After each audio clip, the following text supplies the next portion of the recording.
అసలు పవన్ కళ్యాణ్ ఆంధ్రప్రదేశ్ డిప్యూటీ సీఎంగా ఉంది. కోస్తాంధ్రలో కొబ్బరి తోటలు కూలిపోతే తెలంగాణ వాళ్ళ కళ్ళు పడి తెలంగాణ వాళ్ళ దిష్టి దాకి కూలిపోయిందని చెప్పేసి మాట్లాడిన నువ్వు, తెలంగాణ వాళ్ళ కళ్ళని దిష్టి కళ్ళతో పోల్చినటువంటి నువ్వు ఈరోజు తెలంగాణ గురించి మాట్లాడే నైతిక అర్హత ఎక్కడిది నీకు పవన్ కళ్యాణ్ అని చెప్పేసి అడుగుతాం. పవన్ కళ్యాణ్, నువ్వు నీ రాష్ట్రానికి సంబంధించినటువంటి రాజధానిని నిర్మించుకో. ఆ రాష్ట్ర ప్రజలు నిన్ను ఉప ముఖ్యమంత్రిగా చేసిండ్రు. ఆ రాష్ట్ర ప్రజలకు నువ్వు సేవ చేయి, సర్వీస్ చేయి. కానీ నువ్వు అక్కడనే part time political leader, full time political leader కాదు, పార్ట్ టైం పొలిటికల్ లీడర్. కానీ అప్పుడప్పుడు వచ్చి సినిమా డైలాగులు కొడితే అక్కడ నడుస్తుంది.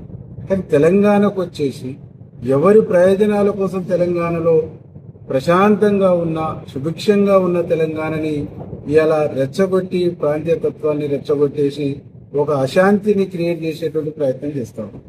తెలంగాణ మనోభావాల్ని ఎవరు దెబ్బతీసినా, తెలంగాణ ఆత్మగౌరవానికి ఎవరు ఆటంకం కలిగించినా, తెలంగాణ ఆత్మగౌరవాన్ని, తెలంగాణ ప్రజల మనోభావాన్ని, తెలంగాణ ప్రాంత ప్రజల మనోభావాన్ని ఎవరు ఆటంకపరిచే, కిచ్చపరిచేటువంటి ప్రయత్నం చేసినా మా ప్రభుత్వం సస్యమరా ఊరుకోదు అనేటువంటి ఒక విషయాన్ని ఈ సందర్భంగా తెలియజేస్తున్నాను. నువ్వు ఇక్కడ చచ్చిపోయినటువంటి బీఆర్ఎస్ని, ఇక్కడ చచ్చిపోయి లేవలేనటువంటి బీజేపీని లేపడం కోసం తెర వెనకాల వారికి పావులాగా నువ్వు ఉపయోగపడుతున్నావు తప్ప ఈ ప్రాంత ప్రజల మీద ప్రేమను, ఈ ప్రాంత ప్రజల మీద నీకు అభిమానమో, ఈ ప్రాంతం మీద నీకేదో నిజమంత ప్రేమను, అభిమానమో లేదు అనేటువంటి చాలా స్పష్టం. కాబట్టి పవన్ కళ్యాణ్కి మేము ఒకటి సూటిగా ప్రశ్నిస్తున్నాం. అసలు నీకు నీ రాజకీయ జీవితానికి ఒక స్పష్టత లేదు. చెగువేరా అన్నావు, భగత్ సింగ్ అన్నావు,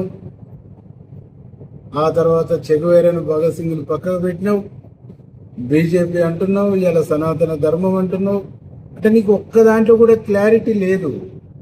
క్లారిటీ లేని, స్పష్టత లేని, అస్పష్టతతో కూడుకున్నటువంటి రాజకీయ నేత నువ్వు. అట్లాంటి నువ్వు ఈరోజు బీజేపీ బీఆర్ఎస్ కు ఏ టీం బి టీంగా బీఆర్ఎస్ కు బీజేపీ, బీజేపీకి బీఆర్ఎస్ పనిచేస్తుంది. నువ్వు మళ్ళీ వాళ్ళలో సి టీంగా యాడ్ అయ్యి సచ్చి బతికిన బీఆర్ఎస్ లేపడానికి, ఇలా మళ్ళీ ఏమన్నా ప్రాంతీయ తత్వాల్ని రెచ్చగొట్టడానికి లోపాయికరమైనటువంటి ఒప్పందం ఏమైనా చేసుకున్నారా? లోపాయికరమైన ఒప్పందంతోనే తెలంగాణ పైన మరొక విషం గిమ్మటానికి, విషం కక్కటానికి, ఇక్కడ విషపూరితమైనటువంటి బీజాలు నాటడానికి, ఇవాళ ప్రశాంతంగా ఉన్నటువంటి తెలంగాణను శాంతి భద్రతల సమస్యగా క్రియేట్ చేయడానికి మీరేమైనా కుట్ర చేస్తారా అని చెప్పేసి మేము ఈ సందర్భంగా అడుగుతాము. నీ కుట్రలు, నీ యొక్క కుట్రపూరితమైనటువంటి విధానాలు, నీ కుట్రపూరితమైనటువంటి మాటలు, మీ కుట్రపూరితమైనటువంటి వైఖరిని తెలంగాణ ప్రజలు సహించరు, తెలంగాణ ప్రాంత ప్రజలు సహించరు. తెలంగాణలో నీకు ప్లేస్ లేదు, నీకు స్కోప్ లేదు.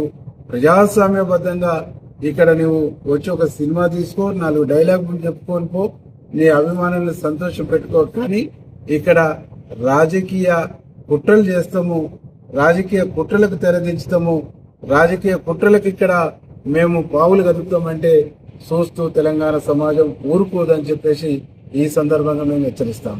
తెలంగాణ త్యాగాల పునాదుల మీద ఏర్పడినటువంటి తెలంగాణ, అమ్మ సోనియా గాంధీ ఇస్తే వచ్చినటువంటి తెలంగాణ, తెలంగాణ బిడ్డల యొక్క త్యాగాల్ని, తెలంగాణ బిడ్డల యొక్క బాధల్ని, తెలంగాణ ప్రజల యొక్క కన్నీళ్ళని, కష్టాలని తీర్చడం కోసం ఆనాడు సోనియా గాంధీ గారు ఎంత నష్టమైనా పర్వాలేదు, నాకు ప్రజలే ముఖ్యము, తెలంగాణ ప్రాంత ప్రజల మనోభావాలే ముఖ్యము, ఒక్క బిడ్డ మరణించడానికి వీల్లేదని చెప్పేసి ఇలా తెలంగాణ రాష్ట్రాన్ని ఇచ్చింది.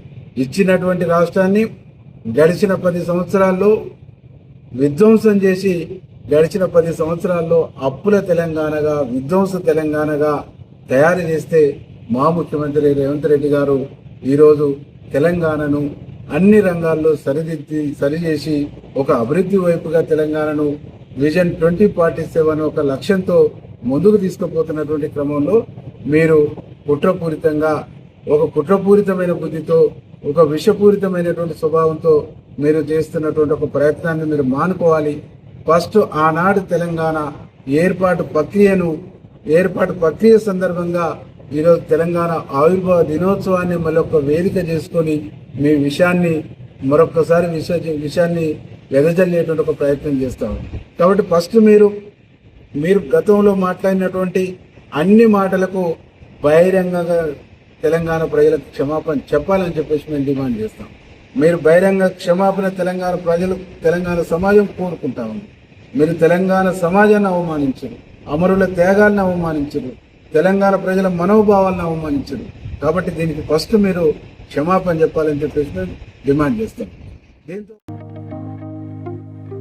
స్వచ్ఛంగా, సహజంగా పోషకాలు నిండిన SRK డైరీ పాలు మరియు పాల పదార్థాలని ఎంచుకుందాం.